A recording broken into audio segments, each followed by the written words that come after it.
This is Essie Featured. This is the power of sports.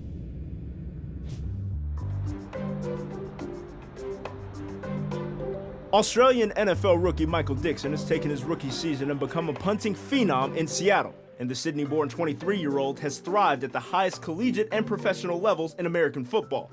Given his success, I had to know more about the specialist that's truly lived up to his job title. So auditorium. Notice that you tapped up top. Is that something you do every single time when you walk in the auditorium? Yeah. Everybody does that? Yeah, it's big, I'm in. It's like, I'm in, I'm focused, I'm paying attention, I'm ready. So you got any plans to get back up on the shootout? How does that come about? When's your next time to get up there? It's kind of random. Right now, there's a shoot-off. Our specialist is still in it, but we're doing like doubles. We'll be competing against another position group. Yeah, we won our first one. So obviously, doing an interview, the first thing we're gonna do is come through your social media. And buddy, the first thing I noticed, you have a swagger about yourself that isn't commonplace amongst like punters, kickers, and long snappers, right? Like, right. First of all, where does that sort of come from? I don't know, I kind of just don't take it too serious, you know, kind of just, if there's a cool photo, I'll just put it out there and just kind of do whatever. You rocking a romp him. Yeah, I mean, are you talking about like the chains? Yeah. Like the Texas specialists were having like a bar. It was like a coach's run thing and they invited me to go. And we walked into Forever 21 with my little cousin. And he was like, oh, look at this. And like we were cracking up looking at it. I was like, stuff it, we're gonna get him. We're gonna get matching chain suits. So then we all rock up to the barge and everyone just loved it. It was the funniest thing. You're going from Australia and you're planted in Texas, Austin, Texas. Their catchphrase is keep Austin weird. Like, What is the culture shock like when you step off the plane and you're ingratiated in Austin, Texas? Like everywhere you go to a supermarket, there'll be Texas Longhorn football, apparel, just fan gear. Everything is football, back of people's cars, Longhorns, like everything is centered around football. That was a shock, and you realize how ingrained in the culture it really is. Now, did they get you into country music while you were out there? No. It's still just all set up. Yeah, no country music for me. Understand how the hell my flow up. Do you love me? Right. I saw you bopping to like Rich the Kid, Lil Drake. Like, is that part of the playlist that you go into a game with? Yeah. I mean, I've been into like hip hop since I've been a kid. Go-to was like College Dropout. I always loved that, and Get Rich or Die Trying, because my sister, she was always into it, and we used to like listen when we go on a car ride on the Discman, have like one earphone each, listening to Kanye, 50 Cent back in the day. 50 Cent? 50 Cent, yeah. 50 Cent? One of my first ones. Get Rich or Die Trying. Oh, we start down there. What was the unsportsmanlike conduct? I thought he was going to fair catch it. The ball's on the one. Are we challenging it or something?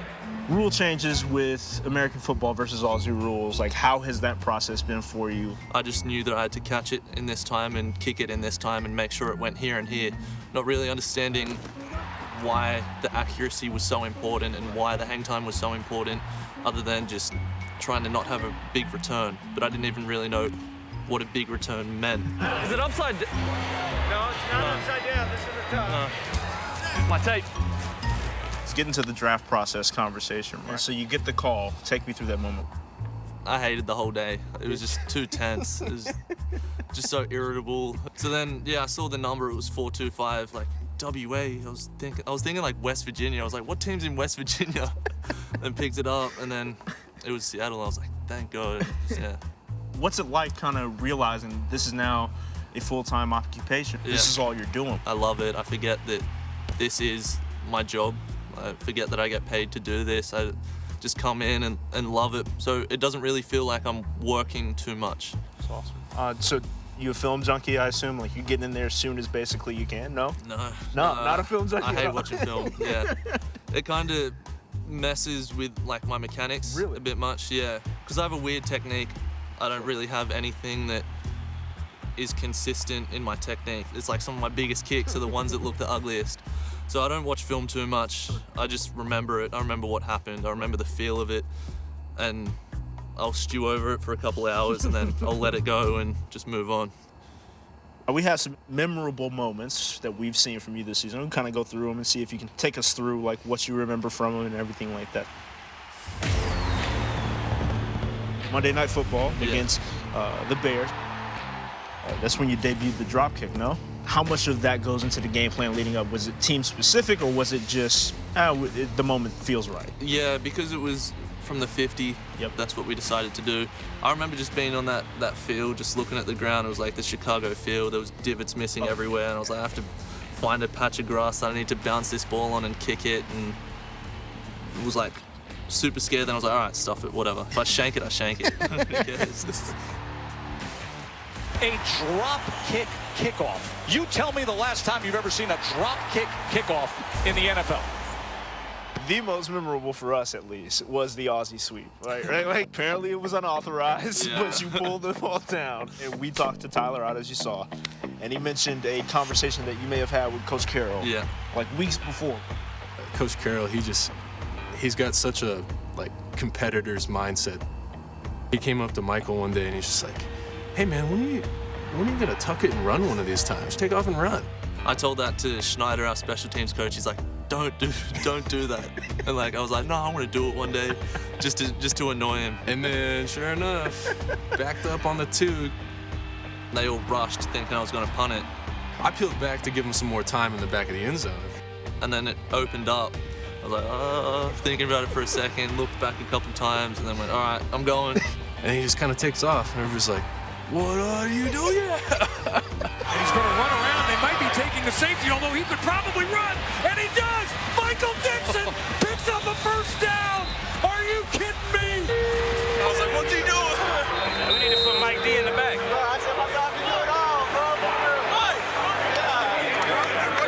I was like, just don't drop the ball. Don't drop it. That's all I was thinking. That was us taking the safety. He saw a situation, he took advantage of it, and I think that's what great players do. And they surprise you sometimes. That was truly a surprise, but it was a great moment. Man, as much as I don't want to say it, but I am ready to stand up and get warm. You ready to kind of coach me up on kind of trying to kick the ball? Normally I warm up going no step. So I'll go like this, balance, and go like swing it and try and hit it as far as I can. All right. Try and get a spiral. See if. So no steps. Yeah. All right. And then I'll do a 1-stepper, and then I'll start doing like my 2 Full or blown. whatever, how many steps I take. So. A little spiral. It was a little turn. A little bit. A little turn. What's been the conversation about a potential Rookie of the Year campaign? Like, has it gotten to that point? Like, are we gassing you up that much yet? Yeah, you are, definitely. When you look at success in punting, right? Like, getting to the Pro Bowl is obviously a success, but do you see guys like Cam Johnson, and do you compare yourself on a week-to-week basis? I like seeing who the best in the league are and what the standard of the best punters is, and to try and do better than that. That's just a good reference to see if I'm aiming high enough against myself. All right, let's see if I can get a couple more kicks in here. Let's get one more. So I'll do a 1-step here. See, like you hit that with a little more energy because you're not thinking too much about mechanics. No doubt. Which is my whole thing. Like, Right. Don't. Whatever comes natural. Yeah, don't like listen to a coach. Know the fundamentals, but also then like do your own thing within that. When it comes to finding benchmarks to set, do you have a kicking idol? Not really. No. Just say. I admire like the best athletes at any sport. You know, like you look at other positions. You know, you look at other people on your team and you say, I want to be like him at my position, or I want to be like this person in this sport, but in my sport. Like I look at like Kevin Durant and just see him and see the amount of hate he gets, and he doesn't care. He's still playing to the best of his ability and still killing it each week. He thrives off He that. thrives. Yeah. All right, let's see if I can get a couple more in here. Closer. Closer. Yeah. Closer. At least it's going like out that way instead of. Further, more power. It's good. Is there a position that you would rather play outside of punting? I think like if I grew up here, yeah, I would have played another position. I would have played like quarterback. I used to love kicking the ball in Aussie rules because you're picking a target, you're kicking it to someone, you're seeing the routes, you're seeing the play happen in front of you. So that's the closest thing to a quarterback that I can really think of. So how good does it feel when the moment he either has a fair catch inside his 10 or just bounces right out? Like, what's that moment like? What is that feeling?